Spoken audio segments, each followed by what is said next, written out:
Plus choqué que déçu, hein. On voit un peu les dérives de notre justice.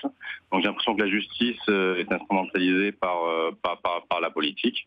Et je pensais vraiment, enfin, au départ de mes actions, j'avais vraiment confiance en la justice, en me disant elle va être à l'écoute, elle va comprendre. J'ai répondu à toutes les questions, voilà, avec beaucoup d'honnêteté. Et je pensais vraiment qu'elle allait aider ces gamins là qui étaient là en perdition dans la vallée de la Roya et en France, qui ne sont pas pris en charge par l'État français comme ils devraient être, et que la justice serait là à écouter les demandeurs d'asile qui ne peuvent pas accéder à leurs droits. Mais c'est pas le cas du tout en fait, hein. C'est qu'on est en train de me menacer, une espèce de corruption par la menace, en disant Héroux, si tu continues, on te met en prison. Et puis écoutez aussi tous les gens, tous les militants, tous les aidants.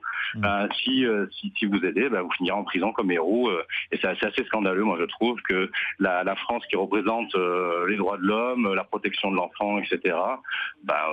Voilà, qui ait ces dérives-là, quoi. Je veux dire, c'est des gamins qui viennent d'Afrique, mais c'est des gamins qui ont des droits.